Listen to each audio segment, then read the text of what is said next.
crafty friends, welcome to today's video. Today I'm going to make a love card. Could be used for Valentine's Day, could just be used for sending some love to someone that you care about. But it's going to be a 4 by 8¼ inch card. I've got some hammered white cardstock here ready to go, and a panel the same size, again hammered white cardstock. I've got a set of wonky heart dies in different sizes. No idea what brand this is because it came from a charity shop, but you can obviously use any dies in your stash. You can use nesting heart dies, whatever you've got, and a love die and a love stamp. Now, I did get this from a charity shop, but I do know that it came from Crafter's Companion because it was in its packet. The first thing we're going to do is some ink blending. So I've got my panel on my grip mat and I've got Distress Oxide in Festive Berries, Spice Marmalade, Squeezed Lemonade, Lucky Clover, Salty Ocean, Faded Jeans and Wilted Violet.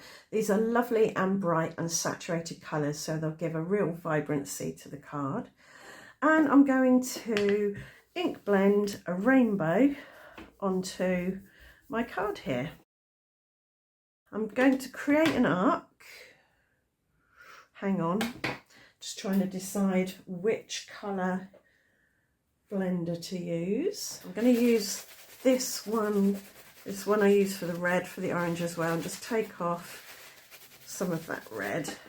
Don't need to get rid of it all, but I still want the orange to show. So just creating an arc. I think I might actually need to get a re-inker for this Distress Oxide, the orange, because it's not as juicy as it used to be. And this I must have had since they first came out. When was that? 2017, something like that. So I've had this for a long time and it only just now is needing to be re-inked, I think. So now for the Squeezed Lemonade, I'm starting with the lighter colours, well with any of the colours really. I'm starting my arc away from the previous colour and then blending into it like that, so that I get a nice clear area of the next colour. But then I can go over like that to get a nice blend. So now Lucky Clover.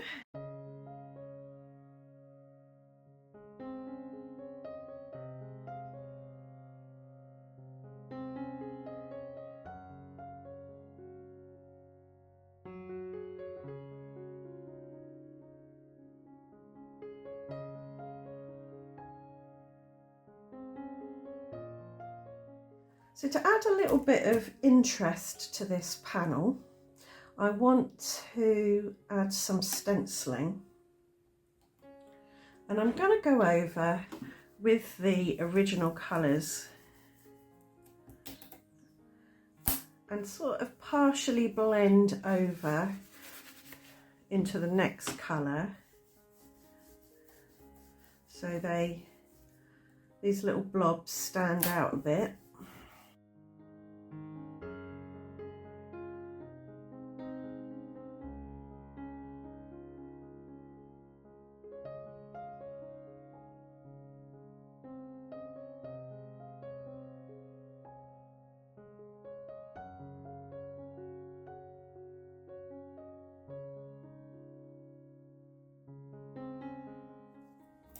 There we go.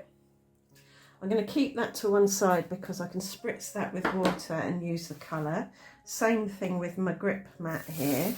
I can use all that lovely colour for something else. I might do that at the end. So hang around and I will create some pretties for my pretties pouch. Before the next stage, I want my panel here to be really dry. Because Distress Oxides contain a pigment ink as well as a dye ink, they take a bit longer to dry than dye inks. So I'm just going to give it a blast with my hairdryer just to get it nice and dry.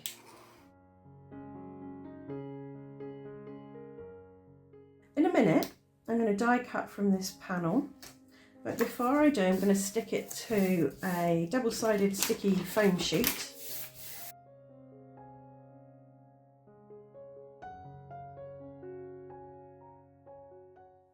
So because this has now got foam on the back of this, The die cut elements I'm going to cut out of here will have dimension, but the background will as well, so I can use that on another card. So what we're going to do is create a cascade of hearts going down the page, with the larger ones at the bottom and the smaller ones at the top. So as I say, you could use your heart-shaped nesting dies for this. Anything where you've got multiple sizes of die. You can use other shapes, it doesn't need to be hearts, you could use circles, you could use hexagons, whatever you fancy. But I want to keep them here, this side, so that this bit on my final piece will be clear, nice and empty, so it's a good, clean and simple card. To stop these shifting around while I die cut them, I'm just going to add some very low tack tape. Oops, she says, as they shift around. I don't want to damage this because, as I say, I can use the remnants, what's left behind, on another card. To die cut, I'm using my Gemini electronic die cutting machine. So I've got one cutting plate, the plastic shim, magnetic sheet, and I'm going to add here a piece of white cardstock so that when I flip this over, the scars that are in the magnetic sheet won't imprint onto my card panel. In fact, what I might do is put the top plate down first so I don't have to flip that over, then that, and then those, and run them through my die cutting machine. So here we go. I'm going to carefully remove the tape. Oh, it has damaged it slightly. Perhaps it wasn't quite dry. So we won't be able to use this on a card panel, but I might be able to cut some more things out of it if I want to. There's always a way to rescue something.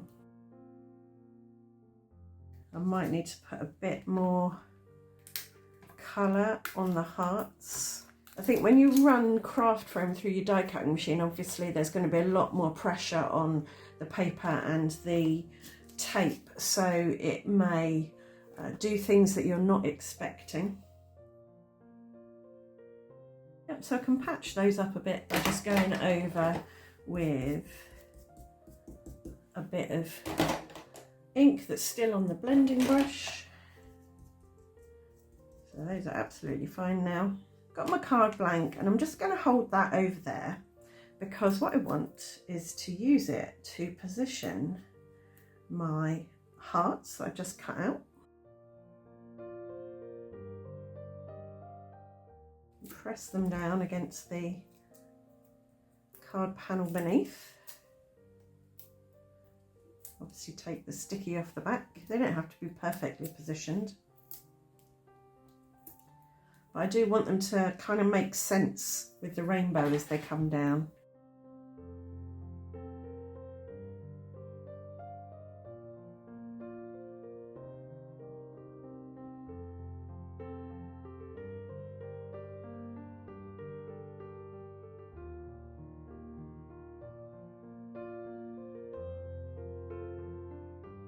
Right, so there we have our hearts cascading down. What I can do is cut some more. I might need a couple more here, I think, and maybe one down here.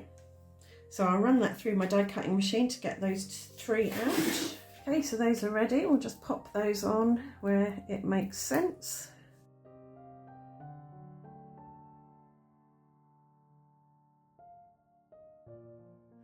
And I'm also going to cut a few of the smaller hearts from gold glitter paper. This is from Crafter's Companion and it's non-shedding.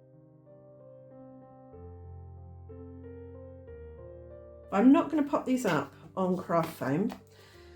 This will give a little bit of variation in the dimension on the card. So I'll just pop these on to see where I want them.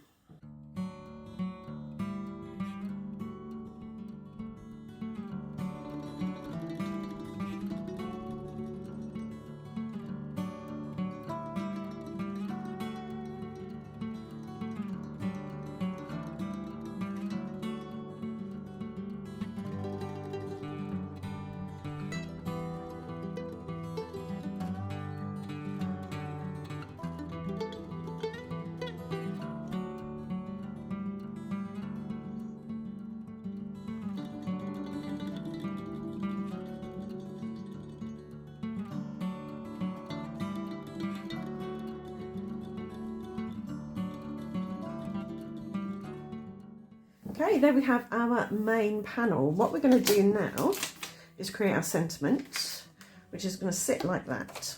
So, after a bit of experimenting, I only got this on Saturday, so a couple of days ago. I think the best way to do this is to cut the die and then stamp on top. So I want to heat emboss this with gold, to go with gold hearts and to add a bit of extra bling. So I'm going to prep that with my powder tool, get my stamp on, position that over there, pick up my stamp, give it a good going over with embossing ink.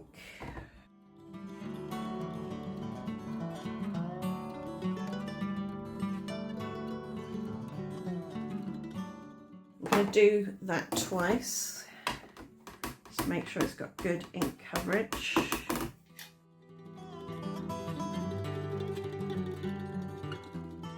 And then carefully get that off my grip mat. Don't want to smudge the ink. Get up where one of its little holes, pop it in my gold embossing powder. Get that covered.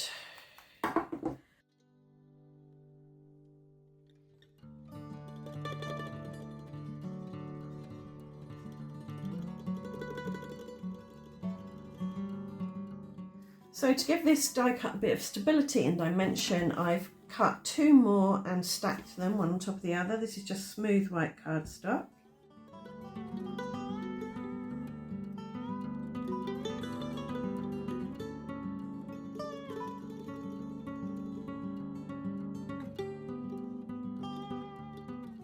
Give it a press with a bit of deli paper to protect it from mucky fingers. And this is going to sit on here like this. I shall put glue all over the back because I'm not sure which bit's going to be in contact with the hearts and which bit's not, but it won't harm it to have glue all over it. I will, however, mop up a little bit of that glue so it doesn't splurge out all over my hearts.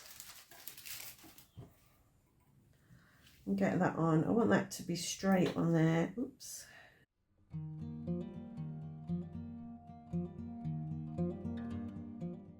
Get some clean deli paper, not the bit that I just glued with.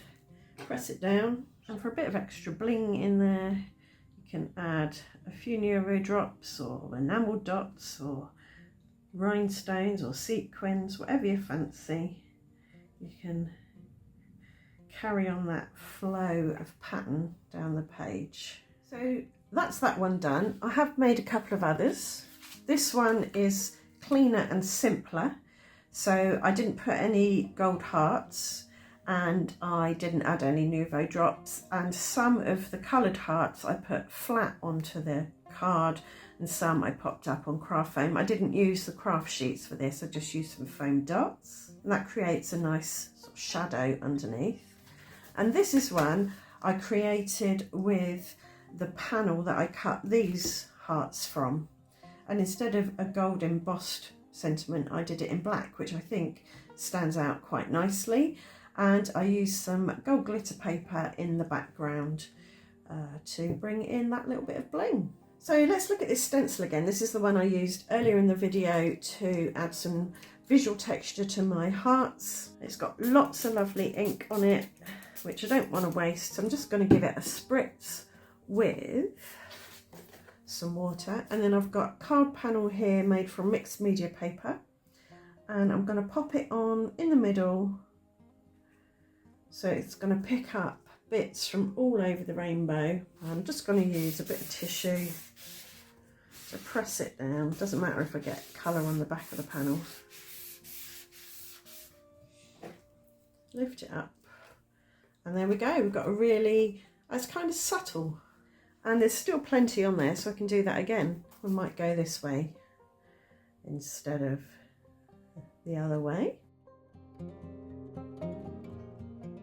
And these, once they're dry, will go in my Pretties pouch for use on another project. So that's even subtler than that one, which is lovely. Oops. And we do still have a little bit of ink on my grip mat. So we'll give that some water, get some mixed media card and just smush that across. That's given me a nice bit of rainbow there. Let's do the same on this side.